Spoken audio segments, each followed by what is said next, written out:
श्री शिवाय नमस्तुभ्यम। हम सबको पता है कि आज है 7 जून, यानी कि पारण करने की जो निर्जला एकादशी है उसका बहुत ही विशेष सा दिन। आप व्रत हो या व्रत नहीं हो, व्रत थे या व्रत नहीं रहते हो, उससे कोई मतलब नहीं है। बट आज आप सभी लोगों को एक ऐसा दिया लगाना है जिससे भगवान हरि, भगवान नारायण की कृपा आप सभी के परिवार के ऊपर हमेशा बनी रहेगी। ठीक है ना।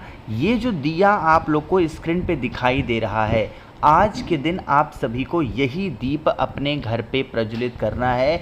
सबसे अच्छी बात है, इस दीप को जलाने के लिए आपको कहीं भी बाहर जाने की कोई आवश्यकता नहीं। ठीक है ना। चलो, सबसे पहले मैं आपको बताना चाहता हूँ, इस उपाय के लिए कोई नहीं ज़रूरी है कि आपको मिट्टी का ही दिया। जब भी हम पंचमुखी दिया लगाने की कोशिश करते हैं वहाँ दीपक का कोई महत्व नहीं होता। कहने का मतलब है, ये नहीं ज़रूरी होता कि मिट्टी का दिया लेना है, पीतल का दिया लेना है या फिर आटे का दिया लेना। जो भी दिया आपके अकॉर्डिंग परफेक्ट हो, आपके अकॉर्डिंग ठीक हो, कोई सा भी दीपक आप ले सकते हो। ठीक है ना। देखो क्या दिखाई दे रहा है स्क्रीन पे, आप लोग को दिखाई दे रहा होगा यहाँ पे एक माता तुलसी का पौधा। आपको पता होना चाहिए कि एकादशी जो निर्जला एकादशी होती है, वो जितने भी लोग होते हैं उनमें से सबसे बड़ी एकादशी मानी जाती है। मतलब जितने भी लोग, मतलब जितनी भी एकादशी साल भर में होती है उनमें से सबसे बड़ी मानी जाती है। तो क्या करना है, माता तुलसी के पास में ही आपको, जो मैंने आप लोग को दिया दिखाया ना, कौन सा दिया, पंचमुखी। कैसे लगाओगे, एक बत्ती आप लोग को ऐसे लगानी है, एक बत्ती आपको ऐसे लगानी है, तीसरी बत्ती आपको ऐसे लगानी है, चौथी बत्ती आपको ऐसे लगानी है और पांचवी बत्ती आपको ऐसे लगानी है। यानी कि एक ही दीपक के अंदर आपको 5 बत्ती लगानी है। ठीक है ना। अब ध्यान रखिएगा, हम यह उपाय किसी विशेष तिथि, विशेष परिस्थिति के लिए कर रहे हैं। तो दीपक के अंदर क्या डालेंगे, आपको घी डालना। ठीक है ना। घी डालने के बाद में अब आप सभी लोगों को इस दीप को क्या करना है, प्रज्वलित करना है। जो दिया हम सभी लोग प्रज्वलित कर रहे हैं वो दिया कौन सा है, पंचमुखी। अब आप लोगों को एक एक बत्ती को यहाँ पे जलाना होगा। ध्यान रखिएगा, जब ये पंचमुखी दीपक हम पंचमुखी बत्ती पे लगा रहे हों तो आप लोग को 5 नाम भी बोलना है। वो कौन सा नाम है, सबसे पहली बत्ती जब जला रहे हो तो अपने देवादिदेव महादेव का स्मरण करना है। ठीक है ना। दूसरी बत्ती जब आप जला रहे हो तो सर्वप्रथम पूजनीय देवता अपने हिंदू धर्म, सनातन धर्म के कौन हैं, भगवान गणेश, उनके नाम की। तीसरी जब बत्ती आप प्रज्वलित कर रहे हो, यानी कि जब तीसरी बत्ती आप जला रहे हो तो किसका स्मरण करना है, जगत जननी जगदम्बा माँ दुर्गा का। चौथी बत्ती जब आप प्रज्वलित कर रहे हो तो भगवान विष्णु का। और जो लास्ट बत्ती आप प्रज्वलित कर रहे होंगे उसमें किसका स्मरण करना है, पूरे विश्व, पूरे संसार को अपनी रोशनी से जगमग करने वाले भगवान सूर्य का स्मरण करते हुए जलाना है।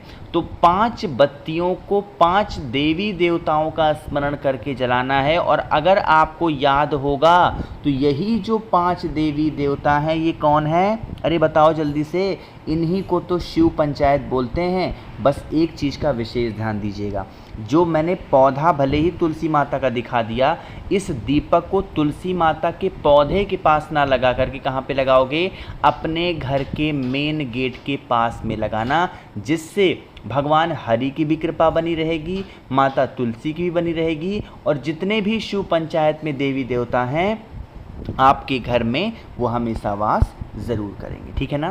तो पहला दीपक आप लोगों ने जला दिया और पहला उपाय भी आपको समझ में आ गया होगा। आगे बढ़ते हैं अब इस वीडियो के हम लोग अपने दूसरे उपाय की तरफ। ये बिल्कुल अलग सा, बहुत ही नया सा उपाय है और आप इस उपाय से अपनी कितनी भी पुरानी, कितनी भी बड़ी इच्छाओं को बहुत जल्दी पूरी कर सकते हो, है ना। इसके लिए क्या करना है, आप लोगों को सबसे पहले ज़रूरत पड़ने वाली है किसकी, शहद की। ठीक है ना। ध्यान रखिएगा, शहद की मात्रा आपको बहुत ज़्यादा नहीं लेनी है, थोड़ा सा मात्र शहद लेना। अब शहद लेने के बाद में आप सभी को एक बेलपत्र भी लेनी है, क्योंकि जब हम इच्छा पूर्ति का कोई उपाय करते हैं तो उसमें बेलपत्र क्या होता है, अनिवार्य होता है। फिर आप तांबे का लोटा भी लीजिएगा, जल भरेंगे। एकादशी का पर्व है, वो भी पारण करने वाली, तो क्या डालोगे, गंगा जल। ठीक है ना, डाल दिया। फिर आप इस कलश को उठाएंगे और पहुंच जाएंगे महादेव के शिवलिंग के पास में। सबसे पहला काम करना है, जो शहद आपके पास में है उसका लेपन करेंगे कहाँ पे? माता अशोक सुंदरी के स्थान पे। अब यहाँ पे सुनिएगा, जितना भी शहद लेके गए हो उन सभी शहद को माता अशोक सुंदरी के स्थान पे आप गिरा करके लेपन करेंगे। जो शहद आपने माता अशोक सुंदरी के स्थान पे लेपन किया है, इसी शहद को उठा करके और महादेव के शिवलिंग के ऊपर लेपन करेंगे। ध्यान रखिएगा, महादेव के शिवलिंग के ऊपर लेपन करने के लिए अलग से आपको शहद लेने की ज़रूरत नहीं है। जो शहद माता अशोक सुंदरी के स्थान पे आपने लेपन किया है, वही शहद को उठा करके भोले शंकर के शिवलिंग के ऊपर लेपन करिएगा। जो बेलपत्र मैंने आपको दिखाया, उस बेलपत्र को इसी शहद के ऊपर चिपका देना और फिर 1 लोटा जल चढ़ा देना। इससे क्या होगा, हमारे घर परिवार फैमिली में जब भी किसी की भी कोई भी ऐसी विशेष होंगी, इच्छाएं होंगी, अधूरी रह जाती होंगी, वो इच्छाएं आपकी पूरी ज़रूर होंगी। ठीक है ना, इस चीज़ का विशेष ध्यान दीजिएगा, ये बहुत स्पेशल और बहुत प्यारा सा उपाय। ठीक है ना, 2 उपाय की बातें आपको समझ में आ गई हैं। आगे बढ़ते हैं इस वीडियो के हम लोग अपने तीसरे उपाय की तरफ, जो कि आप सभी को करना है मूंग के दाने के साथ में। ठीक है ना, अब सबसे पहले समझ लेते हैं कि इस मूंग के दाने के बेनिफिट क्या है। लेकिन उससे पहले आपको बताना चाहता हूं कि आज आपके पास में आखिरी मौका है, बस कुछ ही घंटे और बचे हैं। लास्ट है निर्जला एकादशी का ये ऑफर, और वो ऑफर है 7 मुखी रुद्राक्ष अगर धन प्राप्ति के लिए होता है, और 9 मुखी रुद्राक्ष होता है घर की लड़ाई झगड़े को ख़त्म करने के लिए। इनमें से कोई भी एक रुद्राक्ष अगर आप मुझसे लेते हो या दोनों खरीदते हो, तो इसके साथ मैं आप लोग को बहुत सारी चीज़ें फ्री दे रहा हूँ। सबसे पहले तो स्क्रीन पे आप लोग को महादेव का एक शिवलिंग दिखाई दे रहा है, जो कि पानी से जलने वाला शिवलिंग है। जैसे ही थोड़ा सा जल चढ़ाओगे, इनमें से एक लाइट जलेगी, जिसका दृश्य बड़ा ही मनोरम, बड़ा ही सुंदर होता है। ठीक है ना, तो ये आपको बिल्कुल फ्री मिल रहा है। इसके साथ आपको पंचमुखी रुद्राक्ष बिल्कुल फ्री मिलने वाला है, 3 मुखी रुद्राक्ष आपको बिल्कुल फ्री मिलने वाला है, रुद्राक्ष की माला आपको बिल्कुल फ्री मिलने वाली है, और प्लस आप लोग को 50 ग्राम भस्म आपको मिलने वाला है, जो कि बेल की छाल से बनाए गए हैं, वो बिल्कुल फ्री में, प्लस 4 स्टिकर श्री शिवाय नमस्तुभ्यम के आपको फ्री मिल रहे हैं। तो इन सभी चीज़ों का अगर आपको लाभ उठाना है, तो जल्दी से आप करिए व्हाट्सएप पे मैसेज 9005643345 मेरा व्हाट्सएप नंबर है। ध्यान रखिएगा, कैश ऑन डिलीवरी की सुविधा मैंने उपलब्ध करा रखी है, तो आपको पहले पैसे देने की ज़रूरत नहीं है, और बहुत ही कम रिजनेबल प्राइस में आप सभी लोगों को दे रहा हूँ। ठीक है ना, लिमिटेड टाइम में जल्दी से ऑफर करेंगे। देखो, अब बातें करते हैं इस तीसरे उपाय की। इस तीसरे उपाय की जो हम बातें करने वाले हैं, ये है रोग मुक्ति, है ना।